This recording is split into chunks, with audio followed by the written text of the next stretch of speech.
Paramashivoham. Om Nityananda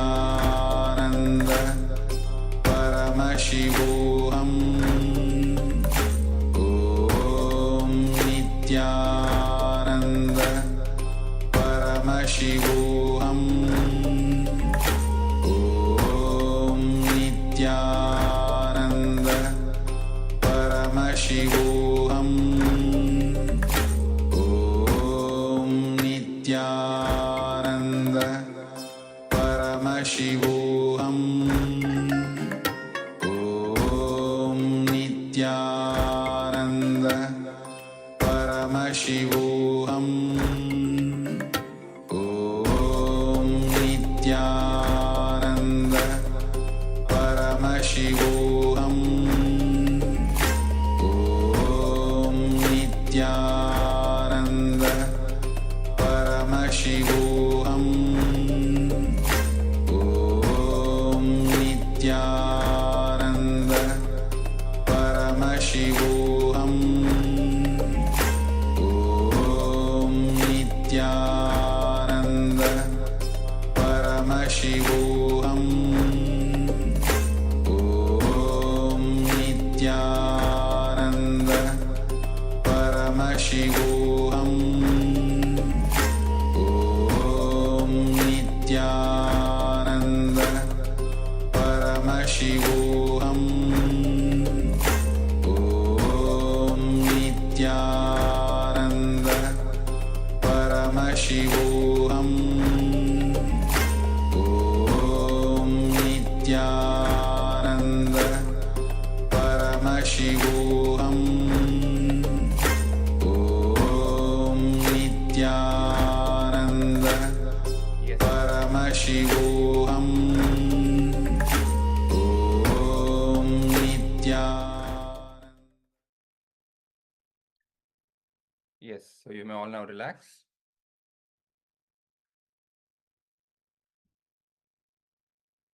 Now let's share our experiences during this power manifestation.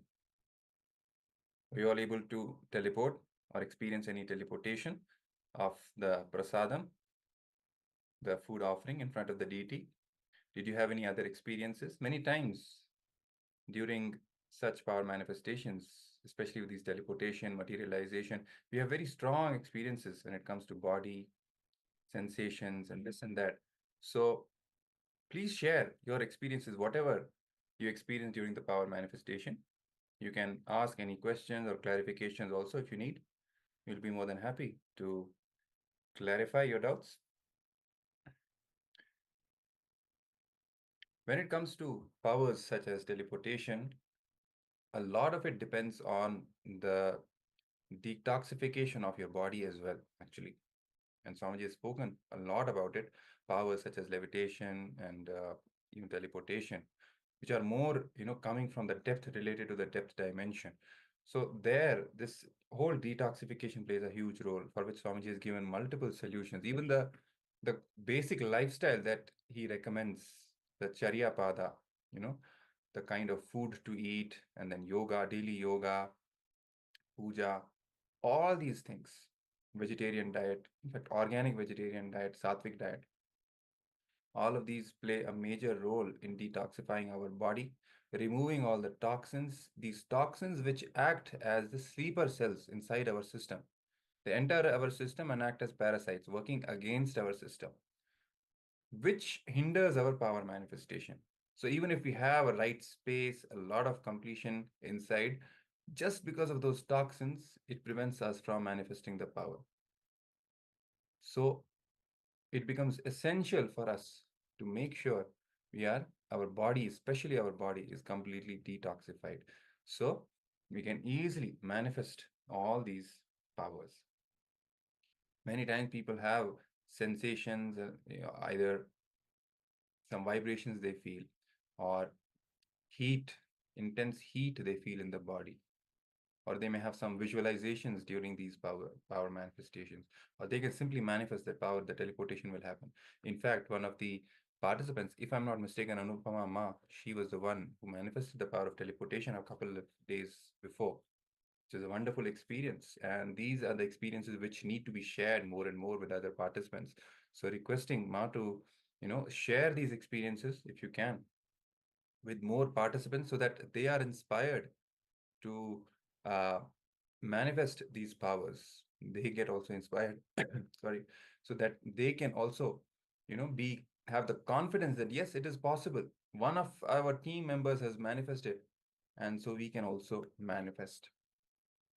And it becomes our Sakshi Pramana when we actually record these power manifestations and share with others. So it is such a celebration to manifest all these powers. Yes. So Ning is saying felt hot. Yes. So some of these sensations are very common during these power manifestation because a lot of energy is flowing through our system. We're continuously chanting the Mahavakya, watching the oneness capsules. So Swamiji is manifesting, his energy is flowing through our system, and it does a lot of changes, a healing effects started happening in our body.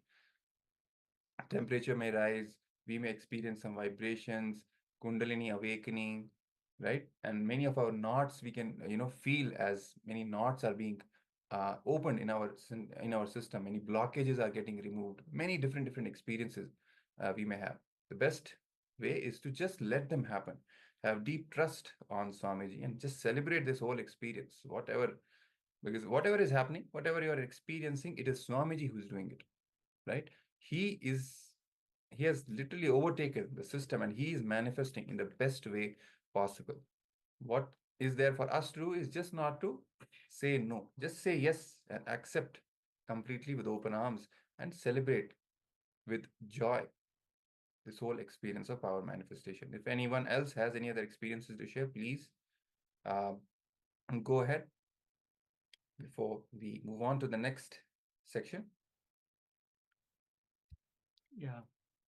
So the goal of this power manifestation is also like to enjoy the oneness, to ground yourself more into the oneness. And the byproduct will be the power manifestation. It's not only the powers what you're doing, it will be like manifesting what you want in your day-to-day life. Whatever you want, it will help in that. So grounding more and more yourself in oneness, the more you will manifest the powers of Paramashivoham.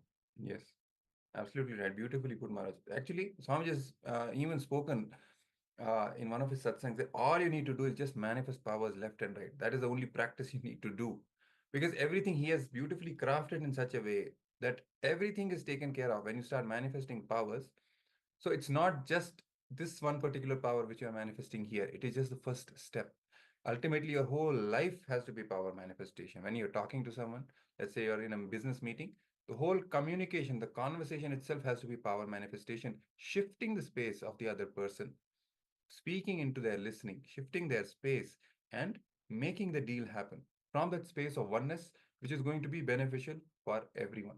When we are operating from the space of oneness, nobody has anything to lose in that situation. Only depends on how ferocious we are in our manifestation. So any aspect, be it right in one of the satsangs, Swamiji told that when you're just walking in the mall, any random person you see, just make them sit. Come on, let me do your this thing. Let me do your body scanning, right? And give them the healing. That is the way your life should be. Casual and just incorporating in each and every aspect of your life the power manifestation. Then you will see the level of the completion and fulfillment that you will feel, the powerfulness that you will feel within, because Swamiji will be literally radiating through you 24/7. And that is the beauty of it. And that is what he is asking all of us to do as well. It is all depending on our ferociousness, because he has already initiated us. The only difference is how ferociously we drill ourselves and draw out that energy from us and radiate it. Okay, so that is what it is eventually. So you can all head over to the social media platforms as well and share your experiences, enrich as many people as you can. invite them also to attend Paramashivoham. The next season is about to begin in a couple of days. They can register and be a part of this wonderful experience, this wonderful journey, and get the deep fulfillment and completion. And the best benefit is to have Swamiji, the avatar himself, in their life, guiding them as their own master, their own guru. So with this, yes. You can also invite and enrich your friends, family, everyone, whoever you know, to feel this experience, to have the transformation in their life also. You can share your experiences and enrich them and invite them to the program so that you'll enrich other people. They will also feel the oneness with Paramashiva. Then let's move on to the next session. Yes. So the next session is going to be another video, Jnana video by Bhagavan himself, where the Supreme Pontiff of Hinduism will be throwing light and revealing higher truths on surrendering relationships. Remember, we are today completely immersed in the whole dimension of bhakti, surrender, devotion, how to incorporate it in our day-to-day life, make it a part of our living, to have that beautiful experience of the divine inside us, have that oneness experience with Swamiji, where devotion plays a huge role, right? So in that sequence of powerful cognitions and revelations by the Supreme Pontiff of Hinduism, let us now delve into another aspect of surrender, that is surrendering relationships. So please sit straight with your head, neck, and spine in a straight line. Come to the space of listening, as these will be the direct words, direct revelations from Bhagavan himself. So let's now be prepared to receive the ultimate truths, the higher secrets, sacred secrets on the topic of surrendering relationships. Let's watch.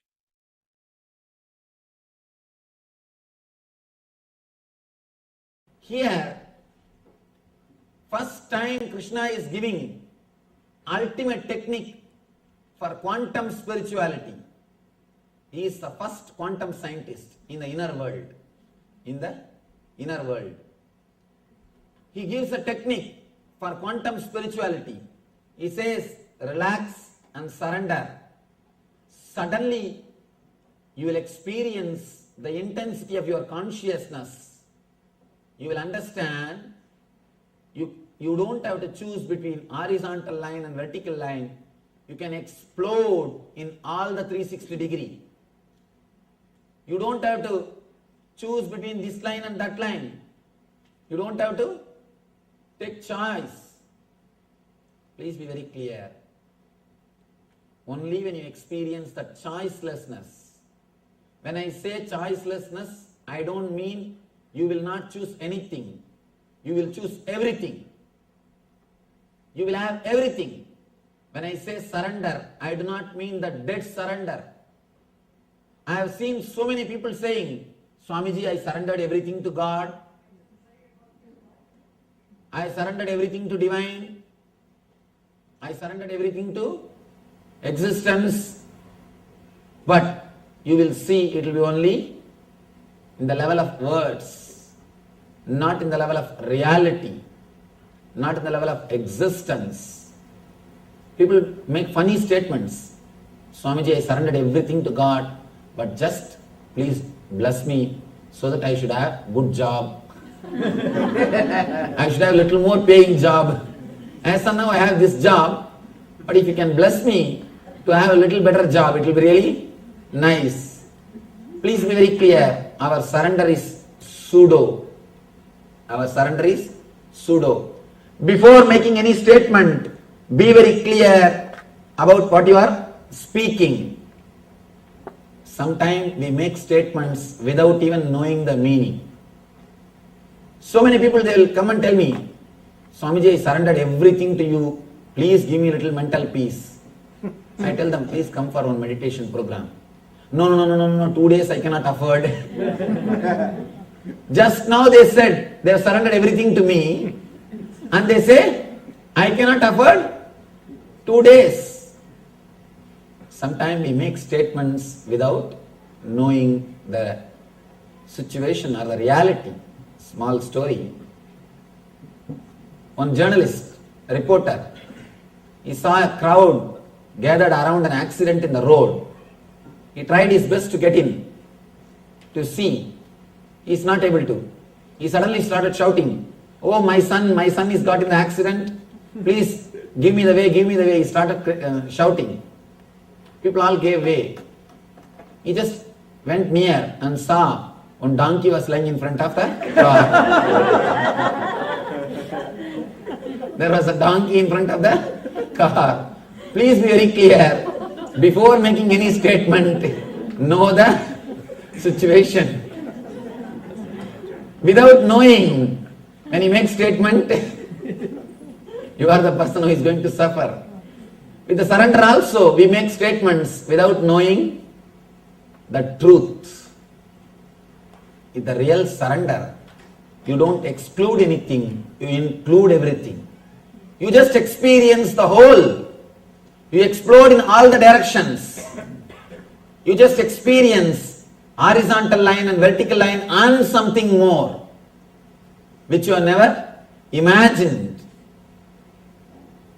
You will experience the different dimensions of your own being. When I say surrender, I don't mean you need to surrender to somebody. There is no need to surrender to somebody. There is no need to surrender to some other God, some other guru. Of course, God or guru is just a symbol. You don't have to surrender to that God or that guru. Just surrender to your own consciousness, your own inner space. But you never respect or trust your inner space. That is why in the initial level you need God, you need guru. The other day, somebody was asking, Swamiji, if I surrender to you, what should I do? I said, if you really surrender to me, you will not have that question, what should I do? You will be simply guided from within. You will be simply guided from within. People come and ask me, yes Swamiji, I surrendered everything, now what should I do? When you really surrender, you will not have this very question. The very question will not exist. Simply, you will surrender the whole being. When you are completely surrendered, you will see your intuition or the divine intelligence automatically guides you. As long as you have doubts, be very clear, you have not surrendered. You have not surrendered. Here, Krishna says beautifully about the surrender. Adhishtanam tadakarta karanam cha pratakvitam vividascha pratakseshta daivam chaivatra panjamam. The place of action, the performer, the various senses, the many different kinds of endeavor, and ultimately the Paramatman. These are the 5 factors of action. Here he says the factors of action. And the next step, Tatraivam sadigartaram atmanam kevalam tuyaha pashyat krita buddhitvan sapashyadi durmati. Therefore, one who thinks himself the only doer, not considering the 5 factors, is certainly not very intelligent and cannot see things as they are. Now he gives the exact technology of surrender. In these 2 sloka, these 2 sloka can be called as stotra and shastra and sutra. Shastra means which shows you the goal. Stotra means which is out of devotion. Sutra means which gives you the technology. In these 2 sloka, he gives you the exact technology of surrender. Understand? Whatever you think as you is totality of so many things, and individually, everything is responsible for something. But suddenly you start thinking, you are responsible for the whole thing. You are responsible for the whole thing. That is where the trouble starts. That is where the trouble starts. And he gives the technology how to experience the deeper levels of surrender. 3 levels of surrender exist. One is intellectual surrender. Means trusting the master's intellect is much sharper, much more than your intellect. Is intellectual surrender. Next, emotional surrender. Surrendering the emotions. Trusting that master's emotions or the way in which he guides is much more intelligent, that is best than my emotions. Third, surrendering the very senses, very cognition, the cognition which happens inside you, surrendering the root of the cognition itself. Here, surrendering the intellect is very easy because it continuously tortures you. After some years, you have suffered enough with the intellect. You somehow wanted to get rid of it. You just surrender. Surrendering intellect is very, very easy. Just if you see somebody who is more intelligent, clear than your thinking system, you just surrender. For example, if you go to a consultant, naturally you surrender intellectually. You surrender to his ideas. If you go to a lawyer, you surrender legally. You know in that field he is more sharp than you. So you surrender to lawyer in that field. When you go to some accountant, you surrender to him intellectually as far as the accounts concerned, because he knows much more than you in that field. Intellectual surrender is easy. Same way, if you see somebody who has got more knowledge in the spiritual field, intellectually, immediately your intellect surrenders. That's not a big thing. Surrendering intellectually happens very easily. Moreover, you just wanted to get rid of it. You are finding somebody, you are finding some dustbin where you can dump your intellect. So when you find somebody, you just relax from it. Next is emotional surrender. That happens when you feel deeply connected with the master. When you feel deeply connected with the master. When you start experiencing 1 or 2 things, little meditation, little bit of understanding, naturally the emotional surrender starts happening. You start respecting his emotions much more than your emotions. Master's emotions means whatever he tries to guide you, whatever way he wants you to live, you start giving importance to that more than what you think as life. Slowly, slowly, he becomes the center of your life. Almost like you start respecting him more than all other emotional attachments. The priority is slowly changing. You start thinking in your emotion, in your emotional level, master comes as a number 1 priority. This is what I call emotional surrender. In the emotional level, you feel connected. Next, a deep level, of course, it's a spiritual technique. Because you all heard enough of these intellectual things, these 17 days, I think now you should understand the deeper levels of techniques. Surrender of senses means even your senses will listen to what he says. One disciple asked the Rishi, Vedic Rishi, Why should I surrender? What is the need? Master asks, as far as you understand as you, how do you know you? He says, through my senses. According to your senses, who are you? I am this body and mind. Master says, according to your senses, you are body and mind. But according to me, you are God. Only when you surrender your senses, only when your senses starts listening to what I say, you will see the truth of what I am explaining. According to you, according to your senses, you are body and mind. But according to me, you are God. When you surrender your senses, when you believe me more than your senses, you will experience you are God.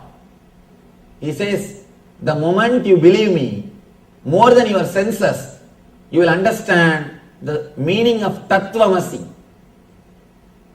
Master again and again represents the ideal of you are God. Please understand, again I tell you, I am not here to prove I am God, I am here to prove you are God. Again and again, he stands for the ideal of you are infinite. There are so many dimensions in your being which you have not explored, which you have not experienced. Again and again, he is showing so many dimensions of your being to yourself. He is showing so many dimensions of your being to yourself. Master stands for your multidimensional being. He again and again shows it is possible for you. When it is possible for me, why not for you? But as long as you believe your senses, you will be sure that you are body or mind. Only when you trust Master more than your senses, you will understand Master's words are true than your senses. Then you will experience the truth of Master's words. Then when Master says you are God, suddenly you will realize, yes, that is truth. All these days, my body and mind, my senses are telling, I am body and mind. As long as you believe your senses, you will believe only their ideas. The moment you start believing the Master more than your senses, you will realize the truth which Master explains. Two persons are speaking from two stages. One side your senses, they are saying you are body, you are mind. The other side Master is sitting, he is saying you are God and you are divine. You have so many dimensions of your being. Enjoy everything, experience everything. If you are sitting there and listening, you cannot listen this. Only when you believe this, the words of the Masters, more than the words of the senses, you will be able to experience the truth that you are God. You are ultimate. You are material and spiritual both together and something more. Let me tell you a small incident in Krishna's life. After the Gita, Krishna and Arjuna, both of them are going somewhere.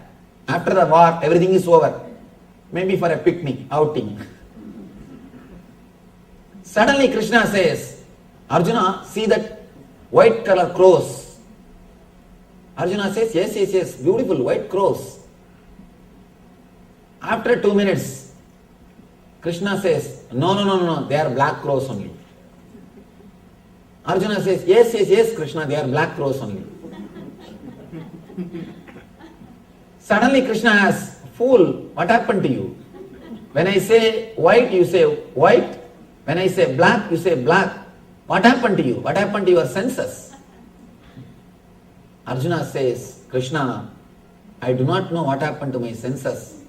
But one thing is sure, when you said it is white, I saw them as white. When you said they are black, I saw them as black. I do not know what happened to my senses. I do not know what happened to me. One thing is sure, the crow is not going to give me life. You are my life. I do not know logically whether the crow is white or black. But I saw as you directed. When you said it is white, I saw it as white. When you said it is black, I saw that as black.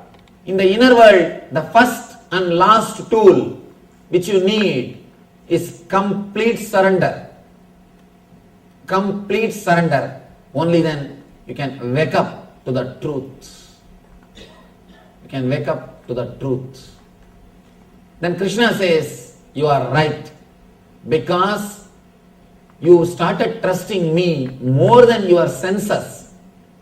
If Arjuna is trusting his senses, at the most he would have been a good warrior, good king.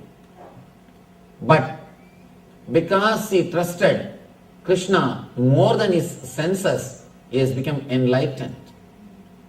Krishna says, if you trusted your senses, you would have at the most had good eyes. You would have seen the black crow as black crow and white crow as white crow. That's not a big deal. We are all seeing that way only. And that's not a big deal. Because you trusted me more than your senses, you have become enlightened. You are liberated. And he has experienced the truth of Krishna. Understand? The truth of Krishna consciousness is experienced by surrendering the senses. Not just by intellect, not just by emotion, but by surrendering the very root of intellect and emotion, the senses, which supplies the data. The source of the data itself is surrendered. You receive all the information about you through senses. Please understand, you do not know about you. You respect yourself only by the data which you collected through the senses. If somebody says you are beautiful, you enter, you put the entry in your book, I am beautiful by so and so. If somebody says you are intelligent, then you put that entry, I am intelligent by so and so. If somebody says you are tall, dark and handsome, you put that tall, dark and handsome by so and so. If somebody says you are dumb, then you put I am dumb by so and so. The end of the day, you put all the things together and see the report, survey. You just see the survey report. Then you come to the conclusion, 72% of the people say I am intelligent. And next 20% they say I am dumb. There are few remaining people who don't want to say any words, who is not interested in any opinion. So understand whether you remember, whether you understand this way or that way. The end of the day, you see the survey report and you decide the gist of the report is you. When 70% people say, I think 70% may not be fools. I must be intelligent. You come to the conclusion about you only by others' opinions. Whole day you are in signature campaign. Continuously you are taking survey. You go around, please tell me something about me. Please tell something about me. You are continuously doing the signature campaign. Here Krishna says, surrender the very senses which gives you an idea about what you are. When you surrender the very root which gives you an idea about who you are, you will naturally experience you are neither body nor mind as you are suggested or advised, made to believe by the society. As long as you believe the senses, you will be believing your body and mind. Only when you believe the Master's words, when you trust the Master's words more than your senses, you realize the truth that you are divine. One side, all your senses are sitting and telling you you are body and mind. The other side, Master is telling you you are divine and you are in bliss. You are consciousness beyond body and mind. Now it is up to us what we are going to choose. If you believe the senses, you can't believe the Master. If you believe the Master, you can't believe the senses. Whether you are surrendered to your senses or surrendered to the Master will be decided based on your way of life. It is up to you to surrender to the Master or surrender to the senses. Here Krishna says, only when you understand all three levels of surrender, surrendering in the level of intellect, surrendering in the level of emotions, surrendering in the level of senses, only when you experience all three, the ultimate experience of surrender happens to you. I tell you, the very surrender itself is enlightenment. Don't think after surrender enlightenment will be issued to you. No. Don't think you will surrender, then you will get a paycheck through courier. Enlightened, you are enlightened. No. The very surrender, that very moment you experience the truth. You experience the truth. Understand? We usually play with the words. Again and again, we play with the words. Whenever you play with the words, at least let you be aware you are playing with the words. I have seen people going and telling, Swamiji, I have surrendered to Krishna my whole life. I have surrendered to Venkateshwara. My whole life I surrendered to Shiva. Please bless me that my life should be happy. Understand, if you are really surrendered, you will never even ask that my life should be happy. And people come and ask me, I have surrendered to Venkateshwara, I surrendered to Krishna, should I do meditation camp, Swamiji? Please be very clear. If you are really surrendered, you don't need meditation camp. But as long as you have doubt, should I do the meditation camp or not, you need. If you have the idea that should I do or not, be very clear, surrender has not still happened. The moment you surrender, you disappear. There is a beautiful verse in Tamil. Let me explain the idea, then I will quote the verse. When you surrender I and mind to the divine, when you give I and mind to the existence, the Parashakti existence, he gives his I and mind to you. Both bank accounts merge, becomes one and the same, it becomes joint account.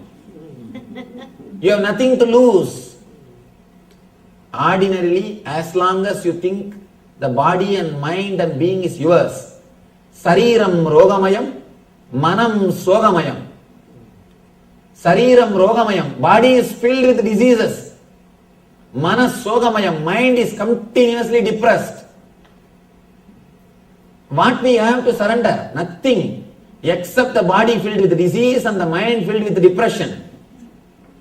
When you drop that too at the feet of the divine, he gives his body and his mind.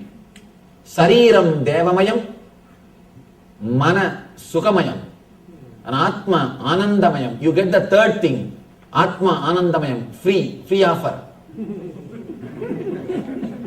When you offer the body and mind of yours, Sariram Rogamayam, Manas Sogamayam, he gives you Sariram Devamayam, Manas Sukamayam, Atma Anandamayam. And there is a beautiful verse. Ramana Maharshi, he sings about the Arunachala. Tandadu Yendanai Kondadu Undanai Sadurar Yargolo Arunachala. The translation is, I gave me to you, but got you as in return. Who is more intelligent? Who is more intelligent? Understand, in surrender you have nothing to lose, you have everything to gain. Surrender is not like giving up something. I am not saying give up all your properties. No. Give up all whatever you have. No. Nothing is necessary. Keep everything with you. And just don't internalize them in your system. Just take care. You are not internalizing you. Only one thing. Don't judge you based on your properties. You are far more higher than what you think you are. Do not judge yourself based on your bank balance. Do not judge yourself based on your relationships. Do not judge yourself based on the name and fame. Do not judge yourself based on your friends. You are far more higher than all these things put together. As long as you are judging yourself based on all these things, you will be internalizing all these things in your being. All these things will be a major points. All these things will be the center of your life. All these things will be pulling and pushing you. You will not have you for your being. As long as these are the factors of your life, as long as these are the centers of your life, your bank balance, your relationship, your name and fame, be very clear, your life will be pulled and pushed by all these things. You are something far more higher than all these things put together. The whole thing you need to understand. Just do not internalize all these things in your being. Understand you are something beyond. The moment you wake up to the truth, you cannot be just divided. You cannot be just put into one frame based on all these ideas of your balance, your bank balance, your relationship, your attitudes, your name and fame. Only these few things cannot judge you. I am something far more higher than all these things. The moment you wake up to this truth, you are surrendered. One bubble started thinking, I am an individual. I should become a strong bubble. Within that few seconds, it started thinking. Not only started thinking, started collecting other small 2-3 bubbles. And started getting one big bubble, you are my wife, support. Another one big bubble, hey, you are my son, support this side. You are my father, support this side. It started collecting some 10-12 bubbles and tried to save himself, tried to protect himself, and got 2-3 sand pieces or the small piece of sand from the beach, and he started telling, these are all my properties, these are all my treasures, this is my bank balance, this is my relationships, let me protect all of them. He tried to create a fence to protect his treasures and his relationships. How long he can play this game? For 2-3 more seconds before he even finishes his game, simply will disappear into the ocean. When he was created or when he existed, when he has disappeared, all the 3 moments, he is not away from the ocean. Even though he claims himself being away from the ocean, even though he thinks he is an individual, even though he says, I have all this bank balance, I have all this relationship, I have so many people around me, I have so many things around me. Understand, the whole thing will disappear in 1 second into the ocean back. Same way, in this universal consciousness, you just exist or you think you exist as an individual being for a few seconds. In that few seconds, you catch somebody as father, mother, son, brother, and you catch all of them and you feel safe and you catch little bank balance and you feel secured, and in the end, because of all these things, from all their opinions, you collect an idea about you and you think you are that bevel. You play the game, suddenly the whole thing disappears. Please understand, before your game started, while you are playing the game, and after you end the game, whether you understand or not, realize it or not, experience or not, you are God. You belong to ocean. You are existence. Even though you think you are an individual self, even though you play the game and you start legally registering, these two bebbles are married and these 2 square feet is my land. You go to registrar bebel who is sitting there for 2-3 more years extra. And there's a big bebel. He claims, I am the ruler of this country. This area, anybody wants to register their land, they have to come to me. And among the bebels there is an understanding. You will not hit me directly. I will not hit you directly. You will not take away my bebel. I will not take away your bebel. You have some understanding. The whole drama goes on. Whole thing is going on. Suddenly in single shana, in one moment, the whole thing is back again into the ocean. When I say surrender, just wake up to the truth. You are in ocean. When you are born, when you think you are individual self, or after enlightenment, in all these 3 times, you are in the ocean. Just wake up to this truth. That is what I call surrender. Waking up to the ultimate truth is what I call surrender. Surrender the small ideas which you have about yourself and wake up to the reality of yourself. Then automatically what Krishna says as surrender will happen in your inner space, in your inner consciousness. Otherwise, we will be playing with the word surrender. We can use big words. We always use big words when we define ourselves. When we define ourselves. But we don't even understand that we are beyond all this description.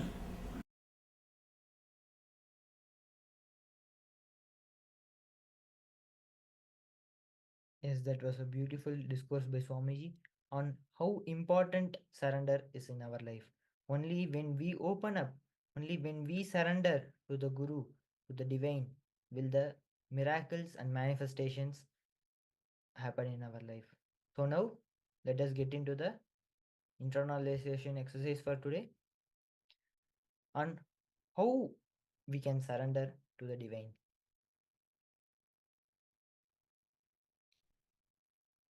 So, what is the source of ego and arrogance? The I that we experience, the I, the constant I that we experience generally is from mind. Swamiji has always told that mind is the fabric over which I is created. But due to the delusion of lust, you start feeling the mind is from I, constantly trying to legitimize decisions of the mind as the decisions of the I. So this is a very powerful revelation, and we need to understand, and the whole session was about this, but we need to break down and understand. For example, we have a delusion that our car, let's say it's very nice. If somebody scratches that car, we don't see that as a scratch on the car. We feel we have been scratched, because although that car is mine, ours, we feel it is a part of our identity. So anything anybody even comments, it's a very bad car, we feel violated as if somebody has spoken about us. So this is what happens because of the delusion of the lust. We start feeling the mind is from I. So look in how often you are attributing your decisions of mind to the decisions of I. For example, some small chemical imbalance in your body, hormonal imbalances in your system. If they decide something, it is a decision of mind, not the decision of I. It is a decision of your imbalance, your hormonal imbalances. It is not a decision of you, but you pick those decisions and attribute them to you and start thinking it is a decision of I, and then you execute it.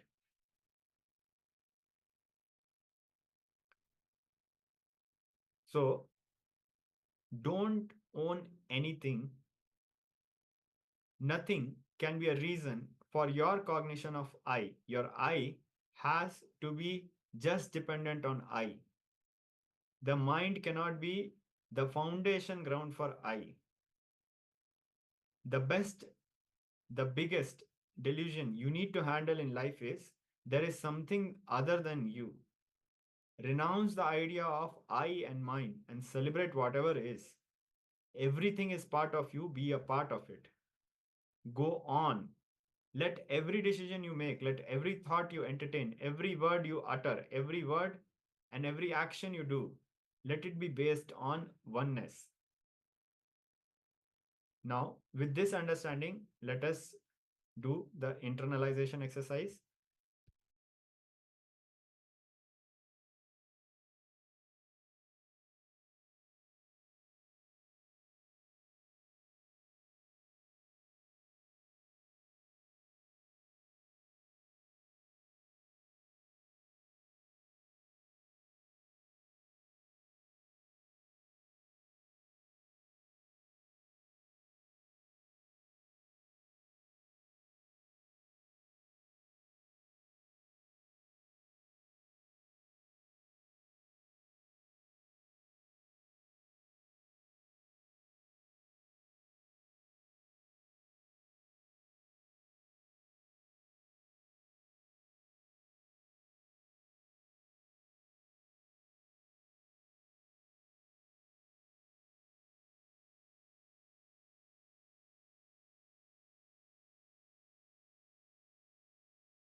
Yes. All the participants, now please relax from the meditation. We'll now be moving into the power manifestation segment. Today's power is we'll be manifesting third eye reading along with teleportation. So, all the participants, please sit on a floor or on a chair, whichever is comfortable with you. Visualize Paramashiva has come down as Swamiji from Mahakailasa.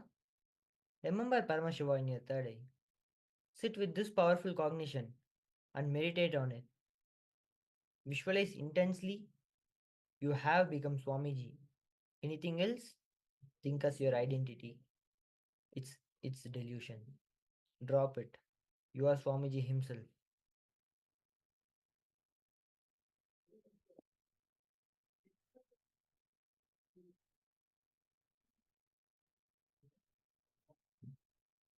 Open your Living Enlightenment book and receive your powerful cognition. Turn on the video and start recording the cup where you are going to teleport. So before starting the manifestation, make sure the cup is clean. Also, you can put a flashlight and check if the cup is having anything inside. Once cleaning the cup perfectly, you can also close your eyes, tie them with eye bands, and ask your partner to write down something. Also, at the same time, you can give the command to the teleportation to manifest in the other cup. You can teleport anything, either it be sandalwood paste or vibhuti or kumkum, turmeric, any sacred ash, anything it can be. So we request the participants to start the power manifestation now. We'll also be playing the oneness capsule for the participants to entangle Swamiji and manifest the powers.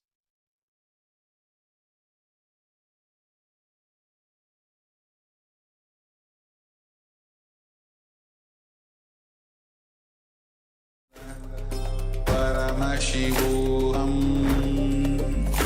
Om Nityananda